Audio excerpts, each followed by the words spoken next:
এয়া জ্ঞান দীপক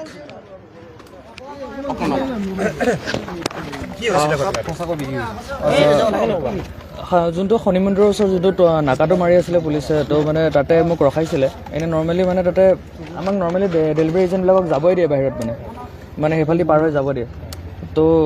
ময়ো তেনেকৈ ভাবিছিলোঁ নৰ্মেলি তেনেকৈ কৈছে বুলি কিন্তু কিবা এটা চিৰিয়াছ ইছ্যু চলি আছে অলৰেডি ৰাইজিং ডে আহি আছে বুলি কৈছে আলফাৰ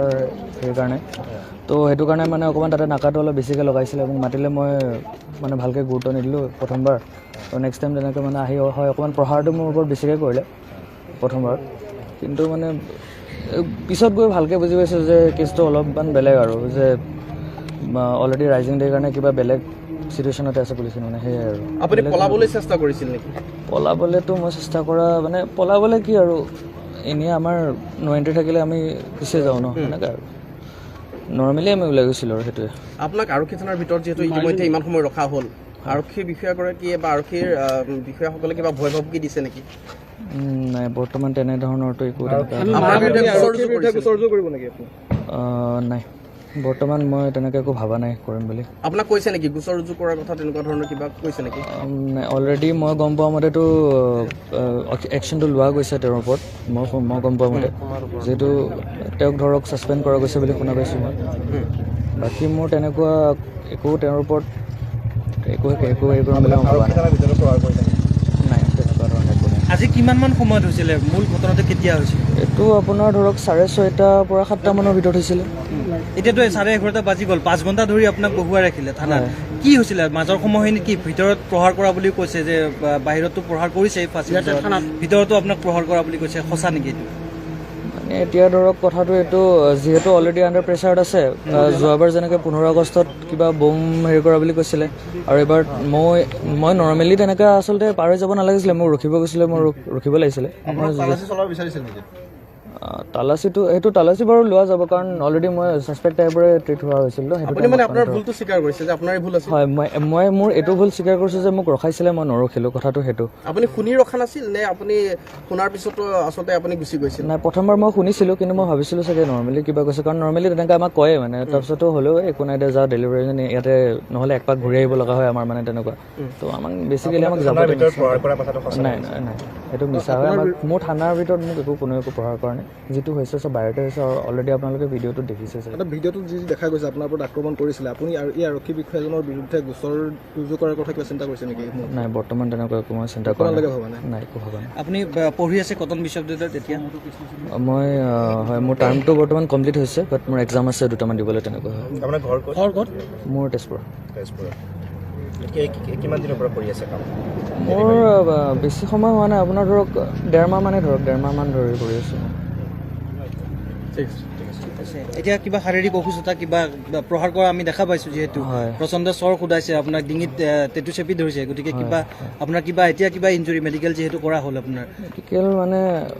বেলেগ একো নাই এইটো নৰ্মেল এইটো অন দ্য স্পট যেতিয়া হৈছিলে তেতিয়া মানে অকণমান ইয়াতে ধৰক চুৱেলিং হৈছিলে এতিয়া ধৰক অলপ ঠিক হৈছে সেইটোৱে আৰু কি একো নাই ঘৰত আপোনাৰ কোন কোন আছে এতিয়া ঘৰত মোৰ মা আছে আৰু ভণ্টি আপুনি পঢ়ি থকা দিনৰ পৰাই আপুনি কাম কৰি থকা বুলি কৈছে আপুনি কটন বিশ্ববিদ্যালয়ত অধ্যয়ন কৰি থকাৰ লগতে সমান্তৰালভাৱে আপুনি উপাৰ্জনৰো পথ বাছি লৈছিলে ডেলিভাৰী বয় হিচাপে আপুনি কাম কৰি আছিলে পঢ়ি থকা দিনতে আপুনি কৰি আছে পঢ়ি থকা দিনৰ পৰাই আচলতে সেইটো ভবা নাছিলোঁ কিন্তু মানে ধৰক মই মানে মোৰ পৰিস্থিতিয়ে কৈছে আৰু মই কৰিছোঁ তেনেকুৱা আৰু ধৰক আৰক্ষীৰ ফালৰ পৰা আপোনাৰ ওপৰত যিটো এই ঘটনা সংঘটিত হ'ল এই ঘটনাটোক আপুনি অন্যায় বুলি ভাবে নে নাভাবে? প্ৰথম অৱস্থাত যদি মই নিজৰ ক্ষেত্ৰত কওঁ দেন মই ভাবিছিলোঁ কিন্তু পিছত যেতিয়া মই গোটেই কথাটো গম পালোঁ যে ধৰক অলৰেডি আণ্ডাৰ প্ৰেছাৰত আছে চব আৰু ধৰক ৰাইজিং ডে আহি আছে বুলি মই যিহেতু কৈছোঁ আপোনালোকক তো আৰু লগতে তেওঁৰ ওপৰত মোৰ একো পাৰ্চনেল তেনেকুৱা একো হেৰি নাই কিন্তু হয় সেইটো এটা মমেণ্টত হৈ গ'ল মোৰ মতে কিন্তু তেনেকুৱা হ'ব নালাগে আৰু নৰ্মেলি কাৰণ আমিও যিহেতু ৰাতিপুৱাৰ পৰা সন্ধিয়ালৈকে ধৰক সেইটো নিজৰ কামতে থাকোঁ তেওঁলোকেও যেতিয়া কামটো কৰে তো চবৰ কথাটো বুজি পাব লাগে আৰু মই অকল জাষ্ট নো এণ্ট্ৰিটোহে পাৰ কৰিছিলোঁ ইতিমধ্যে আৰক্ষী বিষয়াগৰাকীক নিলম্বন কৰিছে গতিকে আপুনি ভাবে নেকি যে আৰক্ষী বিষয়াগৰাকীৰ ওপৰত এই যি কঠোৰ ব্যৱস্থা গ্ৰহণ কৰিছে আৰক্ষী অঞ্চলক প্ৰধানগৰাকীয়ে এয়া কৰিব লাগে নে নালাগে? এতিয়া সেইটো কথাত ক'বলৈ গ'লে মানে তেওঁতো লগৰ লগত ইমিডিয়েট ধৰক সেইটো কৰা গৈছে কিন্তু যিহেতু অলৰেডি তেওঁ বস্তুটো পালে যেতিয়া এইটো আৰু এক্সট্ৰাকৈ একো মই নাভাবোঁ যে আৰু কিবা যোগ্য বুলি ভাবেনে আপুনি? তেওঁ যিটো কাম কৰিছে সেইটো কাৰণেতো তেওঁ বাৰু অলপ হ'লেও সেইটো হৈছে বাৰু, সেইটো তেওঁ হৈছে বাৰু, যিহেতু অলৰেডি হৈ গ'ল। কিন্তু আৰু মই তেনেকুৱা ভবা নাই যে তেওঁ আৰু যে কিবা আৰু ফেচ কৰিব লাগে ধৰক তেনেকুৱা। বাহিৰত ফাঁচী বজাৰত যেতিয়া আপোনাক প্ৰহাৰ কৰিছিল তেতিয়া দেখা পাইছোঁ গৰমাগৰমি হৈছিল, তেওঁ আকৌ ধমকিও দিছিল আপোনাক। থানাৰ ভিতৰত যেতিয়া আহিছে আপোনালোক দুটা লগ লাগি আছে, দুটা সন্মুখাসন্মুখীও হৈছিলে, ভিতৰতো কিবা তেনেকুৱা দাবী ধমকি কিবা তেনেকুৱা কিবা কৰিছিল নেকি? ভিতৰত দাবী ধমকি এতিয়া ধৰক মই ঘপকৈ কিবা এটা কেছ হৈছে ধৰক নৰ্মেল ইণ্টাৰগেশ্যন আৰু যে কি হৈছিল, কিয় পাৰ হ'লোঁ তেনেকুৱা ধৰক কথা আৰু কোৱাৰ পিছতো কিয় নুশুনিলোঁ ধৰক বা নহ'লে আৰু তাৰপিছত যে এনেকুৱা হ'ল। থানাত থকাৰ সময়ছোৱাতে যেতিয়া থানাত আছিলে সেই সময়ছোৱাতে তেওঁক ছাছপেণ্ড কৰা হ'ল, তেওঁ সেই সময়ত আকৌ তেওঁৰ কিবা প্ৰতিক্ৰিয়া আছিল নেকি আপোনাৰ প্ৰতি? আপুনি থাকোঁতে আপোনাক মাতবোল কৰা বা তাৰ যেতিয়া মানে ধৰক সেইটো নিউজটো আহিছে ধৰক ময়ো গম পাইছোঁ, তেওঁ গম পাইছে, ছেম সময়তে গম পাইছোঁ। তাৰপিছত তেওঁ ধৰক একো তেনেকুৱা প্ৰেছাৰাইজ বা নহ'লে মোৰ একো হেৰি কৰা নাই। কিন্তু নৰ্মেল প্ৰচিডিউৰ ধৰক মই ঘপককৈ তেওঁলোকে এতিয়া কিবা হ'ল বুলি এৰিবও নোৱাৰে বা নহ'লে কিবা কি হৈছেতো এটলিষ্ট সেইটো বস্তুটো ওলাব লাগিব তেনেকুৱা। আৰক্ষীক এটা ফ্ৰেণ্ডশ্বিপ ব্যৱহাৰ কৰিবলৈ দিয়া হয় পাব্লিকৰ লগত, কিন্তু এই ঘটনাটো বাৰু আমি ক'ব পাৰোঁ জানো ফ্ৰেণ্ডশ্বিপ প্ৰকৃত হৈছিল জানো, মানে হয় জানো জনসাধাৰণৰ লগত আৰক্ষী সফল হৈছেনে এটা বন্ধুত্বপূৰ্ণ ব্যৱহাৰ কৰাৰ ক্ষেত্ৰত? যিহেতু তোমাৰ ঘটনাটো বহু কথাই ক'লে এতিয়া। মানে নৰ্মেলি এতিয়া ধৰক আমি অন দ্য স্পট যেতিয়া ঘটনাটো হ'ল সেইটো সময়ত চাগে তেওঁ অকণমান থাকিব লাগিছিলে মেইনলি ফ্ৰেণ্ডলি হয়, কাৰণ মানে ইমানো এগ্ৰেছিভ হোৱাটো একো হেৰি নপৰে সেইটোৱে।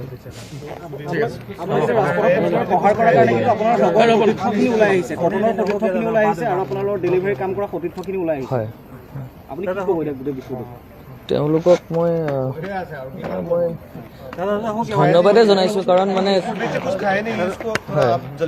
ধন্যবাদ জনাইছোঁ তেওঁলোকক সকলোকে যোনখিনিয়ে মোৰ লগত বৰ্তমান এতিয়ালৈকে খাৰা হৈ আছিলে আৰু এতিয়াও আছে ধৰক, সিহঁতৰ কাৰণে অশেষ ধন্যবাদ, কাৰণ ভবা নাছিলোঁ ধৰক তথাপিও আহিছে ধৰক। এয়া আছিলে জ্ঞানদীপ হাজৰিকাৰ মন্তব্য। ইতিমধ্যে পাণবজাৰ আৰক্ষী থানাৰ পৰা জ্ঞানদীপক মুকলি কৰি দিয়া হৈছে, এৰি দিয়া হৈছে।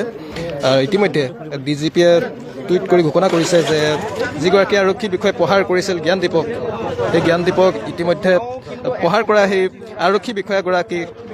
ভাৰ্গৱ বৰবৰাক ইতিমধ্যে তেখেতৰ বিৰুদ্ধে শাস্তিমূলক ব্যৱস্থা লোৱা হৈছে, তেখেতক নিলম্বন কৰা হৈছে আৰু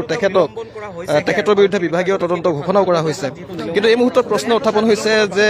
সেইগৰাকী আৰক্ষী বিষয়াৰ বিৰুদ্ধে অসম আৰক্ষীয়ে নিজাববীয়াকৈ এতিয়া গোচৰ ৰুজু কৰিব নে নকৰিব সেয়াও এটা প্ৰশ্ন উত্থাপন হৈছে। কাৰণ যি সময়ত আৰক্ষীয়ে নিজাববীয়াকৈ অভিযুক্তৰ বিৰুদ্ধে গোচৰ ৰুজু কৰে সেই সময়ত এইগৰাকী আৰক্ষী বিষয়াৰ বিৰুদ্ধে অসম আৰক্ষীয়ে নিজাববীয়াকৈ গোচৰ ৰুজু কৰি তদন্ত চলাব নে নচলায় এয়াও এটা ডাঙৰ প্ৰশ্ন। এতিয়া থানাৰ চৌহদৰ পৰা জ্ঞানদীপ ওলাই গৈছে,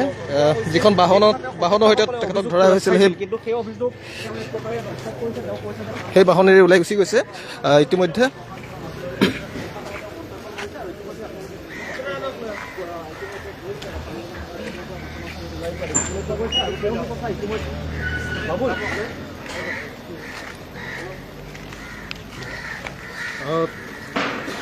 এজন কটনিয়ানী আছিল, তেখেতৰ ওপৰত আৰক্ষীয়ে যি আক্ৰমণৰ ঘটনা সংঘটিত কৰিলে কি ক'বা তুমি কটনিয়ানী হিচাপে? আমি সমগ্ৰ অসমবাসীক ধন্যবাদ জ্ঞাপন কৰিছোঁ, প্ৰতিটো সংবাদ মাধ্যম সংবাদ গোষ্ঠীক আমি ধন্যবাদ জ্ঞাপন কৰিছোঁ। আজি জ্ঞানদীপ হাজৰিকাৰ লগত যি অন্যায় অনিয়ম হৈছিল, অনিয়মৰ পিছতেই ছ'চিয়েল মিডিয়া টুইটাৰ যোগে অসমৰ ৰাইজে প্ৰতিবাদ সাব্যস্ত কৰিছিল, সংবাদ মাধ্যমে আপোনালোকে বাতৰি প্ৰকাশ কৰিছিল আৰু সন্মানীয় GP সিং ডাঙৰীয়াই লগে লগে টুইট কৰিছিল যে আৰক্ষী বিষয়াগৰাকীক নিলম্বন কৰা হৈছে আৰু ঘটনাৰ উচিত তদন্ত হ'ব। আমি বিচাৰিছোঁ ঘটনাৰ আৰু অধিক উচিত তদন্ত হওক। ইতিমধ্যে জ্ঞানদীপ হাজৰিকাক আৰক্ষীয়ে মুকলি আকাশৰ তললৈ এৰি দিছে, তেওঁ বৰ্তমান আৰক্ষীৰ জিম্মাত নাই, আৰক্ষীৰ জিম্মাৰ পৰা তেওঁ আঁতৰত আছে আৰু আমি আপোনালোকক ধন্যবাদ জ্ঞাপন কৰিছোঁ। আৰু পৰৱৰ্তী সময়ত যাতে অসম আৰক্ষীয়ে এনেকুৱা ধৰণৰ ঘটনা কোনো কাৰণতে অসমবাসীৰ ওপৰত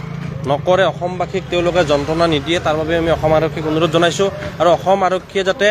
আৰক্ষীসকলক প্ৰশিক্ষণ দিয়াৰ উদ্দেশ্যে এক বিশেষ ব্যৱস্থা লয়, তাৰ বাবে আমি অসম চৰকাৰক বা আৰক্ষী বিভাগক অনুৰোধ জনাইছোঁ। ধন্যবাদ।